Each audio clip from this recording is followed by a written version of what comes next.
ഇതാദ്യമായിട്ടാണെന്ന് തോന്നുന്നു കേരള സംസ്ഥാന ചലച്ചിത്ര അവാർഡുകളും ദേശീയ അവാർഡുകളും ഒരേ ദിവസം പ്രഖ്യാപിക്കുന്നു. എൻ്റെ ഓർമ്മയിൽ ഒരിക്കലും ഇതുപോലെ മുമ്പുണ്ടായിട്ടില്ല. ഏതായാലും അത് വളരെ കൗതുകകരമായിരുന്നു. കാലത്ത് നമ്മുടെ മന്ത്രി സജി ചെറിയാൻ ഒരു വലിയ ലിസ്റ്റ് എഴുതി കൊണ്ടുവന്ന് അവാർഡ് ജേതാക്കളുടെ പേര് പ്രഖ്യാപിച്ചു. മെഗാസ്റ്റാർ മമ്മൂട്ടിയുടെ ആരാധകരെല്ലാവരും വിചാരിച്ച അദ്ദേഹത്തിന് ഇത്തവണത്തെ ഏറ്റവും മികച്ച നടനുള്ള അവാർഡ് കിട്ടും എന്നാണ്. ഒന്ന് രണ്ട് പടങ്ങളിൽ അദ്ദേഹം ഗംഭീരമായിട്ട് അഭിനയിക്കുകയും ചെയ്തു. പക്ഷേ ആ അവാർഡ് പൃഥ്വിരാജ് സുകുമാരൻ എന്ന നടനാണ് കൊണ്ടുപോയത്. അദ്ദേഹം ആട് ജീവിതം എന്ന സിനിമയിൽ കുറച്ച് വ്യത്യസ്തമായ ഒരു വേഷമാണ് അവതരിപ്പിച്ചത്. അദ്ദേഹത്തിന് അവാർഡ് കൊടുക്കാനാണ് ജൂറിക്ക് തോന്നിയത്. ആ ജൂറിയുടെ തിരിവിഷ്ടമാണ് മന്ത്രി സജി ചെറിയാനിൽ കൂടി പുറത്തു വന്നത്. അതൊക്കെ സ്വാഭാവികമായിട്ടുള്ള കാര്യമാണ്. പൃഥ്വിരാജിന് അവാർഡ് കിട്ടി, മമ്മൂട്ടിക്ക് കിട്ടിയില്ല. ദേശീയ അവാർഡിൻ്റെ കാര്യത്തിലും മമ്മൂട്ടിയുടെ ആരാധകർക്ക് വലിയ പ്രതീക്ഷ ഉണ്ടായിരുന്നു. പക്ഷേ അത് ഋഷഭ് ഷെട്ടി എന്ന് പറഞ്ഞ ഒരു ചങ്ങാതിയാണ് കൊണ്ടുപോയത്. ഈ ഷെട്ടി വളരെ ഗംഭീരമായിട്ട് അഭിനയിച്ചു എന്ന് പറയുന്നത് കേട്ടു. സത്യം പറഞ്ഞാൽ ഞാൻ കണ്ടില്ല. ഏതായാലും ഷെട്ടിക്ക് കിട്ടി, മമ്മൂട്ടിക്ക് കിട്ടിയില്ല. സത്യത്തിൽ മമ്മൂട്ടി ഫാൻസ് എല്ലാവരും വളരെ നിരാശരാണ്.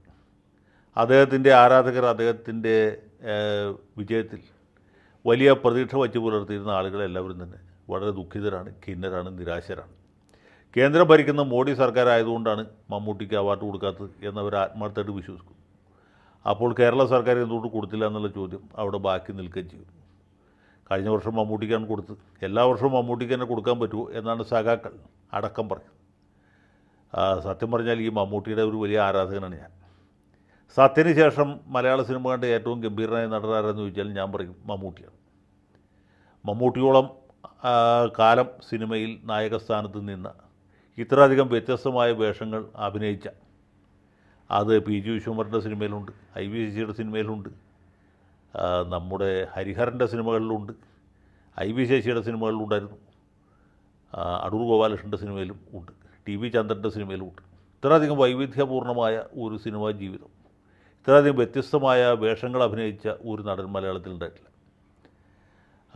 അദ്ദേഹത്തിന് 3 തവണ ദേശീയ അവാർഡ് കിട്ടിയിട്ടുണ്ട്, പലതവണ സംസ്ഥാന അവാർഡും കിട്ടിയിട്ടുണ്ട്, മറ്റ് പല പുരസ്കാരങ്ങളും കിട്ടിയിട്ടുണ്ട്. ഇന്ത്യ ഗവൺമെൻറ് പത്മശ്രീ കൊടുത്ത് ആദരിച്ച ആളാണ്. അദ്ദേഹത്തെ പോലെ വലിയൊരു നടൻ ഈ സത്യം പറഞ്ഞ് ഇനി മേലിൽ ഈ സംസ്ഥാന അവാർഡിന് അദ്ദേഹത്തിൻ്റെ പേര് പരിഗണിക്കരുതെന്ന് അദ്ദേഹം തന്നെ എഴുതി കൊടുക്കേണ്ട സമയം കഴിഞ്ഞു. യേശുദാസ് അങ്ങനെയുള്ളൂ ചെയ്തത്. യേശുദാസ് ജയചന്ദ്രനോട് മത്സരിച്ചിരുന്ന കാലത്ത് അദ്ദേഹത്തിന് അവാർഡ് നിരവധി തവണ കിട്ടിയിട്ടുണ്ട്. അല്ലെങ്കിൽ ബ്രഹ്മാനന്ദനോട്, അല്ലെങ്കിൽ ഉണ്ണിമേനോടും മാർക്കോസിനോടൊക്കെ മത്സരിക്കുന്ന കാലത്ത് അവാർഡ് ആവശ്യമായിരുന്നു. അദ്ദേഹം അതൊക്കെ കഴിഞ്ഞു, അതിനൊക്കെ എത്രയോ മീതെ എത്തി. ഇനി ഈ ഇവിടുത്തെ ചെറിയ ചെറിയ ഗായകന്മാരോടൊക്കെ മത്സരിക്കാമെന്ന് വെച്ചാൽ അദ്ദേഹത്തിൻ്റെ അന്തസ്സിന് കുറവായതുകൊണ്ട് അദ്ദേഹം സ്വരം നന്നായിരിക്കുമ്പോൾ തന്നെ അവാർഡ് നിർത്തിയ ആളാണ്. പാട്ട് നിർത്തിയില്ല. പാട്ട് അദ്ദേഹത്തെ സംബന്ധിച്ചുള്ള ഏറ്റവും പ്രധാനപ്പെട്ട കാര്യമാണ്.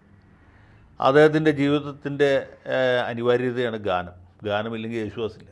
യേശുദാസില്ലെങ്കിൽ മലയാളത്തിലെ ചലച്ചിത്ര സംഗീത ശാഖ തന്നെ വരണ്ട് ഉണങ്ങിപ്പോവും. അതുകൊണ്ട് യേശുദാസ് കേരള സർക്കാരിന് ഒരു കത്തെഴുതി കൊടുത്തു. പ്രിയപ്പെട്ട അവാർഡ് കമ്മിറ്റിക്കാരെ, എന്നെ നിങ്ങളിനി മേലിൽ ഈ പിന്നണി ഗാനത്തിലേക്ക് പരിഗണിക്കരുത്. അദ്ദേഹം എഴുതി കൊടുത്തു. പിന്നീട് നമ്മുടെ ONV സാറും എഴുതി കൊടുത്തു. ഈ അവാർഡ് തുടങ്ങിയ കാലം തൊട്ട് സാറിനാണ് അവാർഡ് കൊടുത്തുകൊണ്ടിരുന്നത്. എല്ലാ വർഷവും ONV, വല്ലപ്പോഴും ഒരിക്കൽ P ഭാസ്കരൻ, വയലാറിന് 1-2 തവണ കിട്ടി. വയലാറിനേക്കാൾ എത്രയോ തവണ കൂടുതൽ കിട്ടിയ ആളാണ് ONV. അതുപോലെ ഭാസ്കരൻ മാഷിന് എത്രയോ കുറവാണ് കിട്ടിയിട്ടുള്ളത്. ശ്രീകുമാരൻ തമ്പിക്ക് ആകെ 2 തവണയേ പറ്റൂ ഗാനരചനയ്ക്കുള്ള അവാർഡ് കിട്ടിയിട്ടുള്ളൂ. കാരണം എല്ലാ വർഷവും ONVക്കാണ് അവാർഡ് കിട്ടുക. ONVയുടെ പാട്ടുകൾ മോശമാണെന്നല്ല ഞാൻ പറഞ്ഞു, ONVയുടെ പാട്ടുകൾ നല്ലതായിരുന്നു.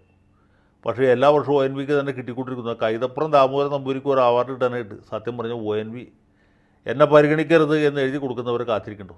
ബാക്കിയുള്ളവരാരും പറയാൻ വേണ്ട. യൂസഫ് അലി കേച്ചിരിക്കും, മറ്റെല്ലാ ഗാനരചയിതാക്കൾക്കും ഇതേ അനുഭവം തന്നെ ഉണ്ട്. കാരണം ഈ ഗാനരചന രംഗത്ത് ONV കുറുപ്പ് ഇങ്ങനെ നിറഞ്ഞ് കവിഞ്ഞ് വിതുമ്പി നിൽക്കുകയായിരുന്നു.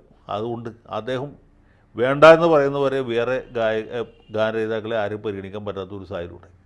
ONVയുടെ നമ്മുടെ മമ്മൂട്ടിയുടെ കാര്യത്തിലും എനിക്കിത് തന്നെയാണ് പറയാനുള്ളത്. മമ്മൂട്ടി ഇപ്പോൾ പണ്ട് മോഹൻലാലിനോട് അല്ലെങ്കിൽ സുകുമാരനോടൊക്കെ മത്സരിച്ച് ഒരു സംസ്ഥാന അവാർഡ് കിട്ടുന്നതിൽ ഒരു ത്രില്ലുണ്ട്.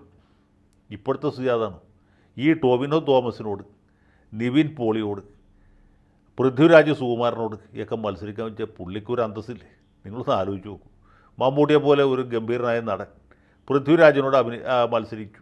പൃഥ്വിരാജിന് അവാർഡ് കിട്ടി, മമ്മൂട്ടിക്ക് കിട്ടിയില്ലെന്ന് വെച്ചാൽ ആർക്കതിൻ്റെ കുറച്ചില്ല. പൃഥ്വിരാജിന് കിട്ടിയതല്ല, മമ്മൂട്ടിക്കാണ് അതിൻ്റെ പോക്കണം കിടന്നാണ് എൻ്റെ അഭിപ്രായം. കാരണം സുകുമാരനോട് മത്സരിച്ച് അവാർഡ് മേടിച്ച ആളാണ് മമ്മൂട്ടി.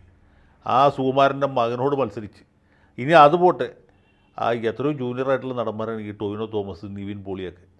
അവരോടൊക്കെ മത്സരിക്കാൻ ഇദ്ദേഹത്തിന് ഒരു സത്യം പറഞ്ഞാൽ ഒരു ചളിപ്പുണ്ടാവും എന്നാണ് ഞാൻ വിചാരിക്കുന്നത്. അതുകൊണ്ട് മമ്മൂട്ടി ഇനിയെങ്കിലും എഴുതി കൊടുക്കണം, ഈ സംസ്ഥാന അവാർഡിനൊന്നും തന്നെ പരിഗണിക്കരുത്. ദേശീയ അവാർഡിൻ്റെ കാര്യത്തിൽ വ്യത്യാസമുണ്ട്. അമിതാഭ് ബച്ചനൊക്കെ ആയിട്ടാണ് മത്സരിക്കുന്നത്. നസറുദ്ദീൻ ഷായെ പോലെ ഗജഗംഭീരന്മാരായിട്ടുള്ള നടന്മാർ ഇപ്പോഴും ഉണ്ട്. അവരൊക്കെ അഭിനയ രംഗത്തുണ്ട്. നസറുദ്ദീൻ ഷായോട് മത്സരിച്ച് ഒരു അവാർഡ് കിട്ടിയാലും കിട്ടിയില്ലെങ്കിലും ഒരു അന്തസ്സാണ്, പരിഗണിക്കപ്പെട്ടു എന്ന് പറയുന്നത്. കാരണം അദ്ദേഹം അത്ര വലിയ കലാകാരനാണ്. പിന്നെ അവാർഡ് മാത്രമല്ലല്ലോ ഒരാളുടെ മഹത്വം നിശ്ചയിക്കുന്നത്. അവാർഡ് കിട്ടാതെയും മഹത്വത്തിലെത്തിയ ആളുകളുണ്ട്. ഇനി അവാർഡ് കിട്ടിയതുകൊണ്ട് മഹത്വം വർദ്ധിച്ചവരുണ്ട്, അവാർഡ് കിട്ടിയതുകൊണ്ട് പ്രത്യേകിച്ച് അവാർഡിന് മഹത്വം വർദ്ധിച്ച ആളുകളുണ്ട്. അങ്ങനെയുള്ള ആളുകളുണ്ട്. അതിപ്പോൾ പത്മ പുരസ്കാരമാണെങ്കിലും അതുപോലെ തന്നെയാണ്. അപ്പോൾ ഇങ്ങനെ ഇതൊക്കെ ഇപ്പോൾ നമ്മുടെ സത്യജിത് റായ്ക്ക് പത്മശ്രീ കിട്ടിയിട്ടുണ്ട്, പത്മഭൂഷൺ കിട്ടിയിട്ടുണ്ട്, പത്മവിഭൂഷൺ കിട്ടിയിട്ടുണ്ട്, ഭാരതരത്നവും കിട്ടിയിട്ടുണ്ട്. ഈ ഭാരതരത്നത്തിൻ്റെ വില സത്യജിത് റായ്ക്ക് കിട്ടിയതുകൊണ്ട് വർദ്ധിക്കുകയല്ലാതെ ഭാരതരത്നം കൊണ്ട് സത്യജിത് റായ്ക്ക് പ്രത്യേകിച്ച് മേന്മയൊന്നും ഉണ്ടായില്ല. കാരണം അദ്ദേഹം അത്ര വലിയ കലാകാരനായിരുന്നു. ഇനി ചില ആളുകൾ ഈ അവാർഡിൻ്റെ പേരിലായിരിക്കും അറിയപ്പെടുക. ഈ അവാർഡ് കിട്ടാത്തതുകൊണ്ട് മറ്റേ മോശക്കാരനെന്ന് പറയാൻ പറ്റില്ല. ഇപ്പോൾ ഓസ്കാർ അവാർഡ് ഉദാഹരണത്തിന് AR റഹ്മാന് കിട്ടിയിട്ടുണ്ട്, ഇളയരാജയ്ക്ക് കിട്ടിയിട്ടില്ല, MS വിശ്വനാഥിന് കിട്ടിയിട്ടില്ല. ഹിന്ദിയിലാണെങ്കിൽ SD ബർമന് കിട്ടിയിട്ടില്ല, നൗഷാദിന് കിട്ടിയിട്ടില്ല. നൗഷാദിനേക്കാളും വലിയ സംഗീത സംവിധായകനാണ് AR റഹ്മാൻ എന്ന് റഹ്മാൻ പോലും പറയില്ല. റഹ്മാൻ്റെ ഏറ്റവും വലിയ ആരാധകർ പോലും പറയില്ല, പറയാൻ ധൈര്യപ്പെട്ടില്ല. കാരണം നൗഷാദായിരുന്നു, AR റഹ്മാനാണ്. അപ്പോൾ ഇത് അവാർഡിൻ്റെ അടിസ്ഥാനത്തിലല്ല ആളുകളെ വിലയിരുത്തുന്നത്. മമ്മൂട്ടിയെ സംബന്ധിച്ചിടത്തോളം ദേശീയ അവാർഡിന് മത്സരിക്കാം, കിട്ടിയാലും കിട്ടിയില്ലെങ്കിലും അന്തസ്സാണ്. സംസ്ഥാന അവാർഡിനൊക്കെ അദ്ദേഹത്തെ പോലൊരു വലിയ കലാകാരൻ മത്സരിക്കുന്നത് തെറ്റാണ്. ഇനി മേലെങ്കിലും അദ്ദേഹം എഴുതി കൊടുക്കും എന്നാണ് ഞാൻ വിശ്വസിക്കുന്നത്, പ്രതീക്ഷിക്കുന്നത്. കാരണം വെറും ഒരു സിനിമാ നടനല്ലല്ലോ, നല്ല സാമൂഹ്യ ബോധമുള്ള ഒരു കമ്മിറ്റ്മെൻറ്റുള്ള നടനാണ് മമ്മൂട്ടി. അതുകൊണ്ട് അദ്ദേഹം ഇനിയെങ്കിലും എന്നെ ഇതിൽ പരിഗണിക്കരുതേ എന്ന് എഴുതി കൊടുക്കാനുള്ള വിവേകവും വിശാല ഹൃദയവും പ്രകടിപ്പിക്കും എന്നാണ് അദ്ദേഹത്തിൻ്റെ ഒരു എളിയ ആരാധകൻ എന്ന രീതിയിൽ ഞാൻ പ്രതീക്ഷിക്കുന്നത്.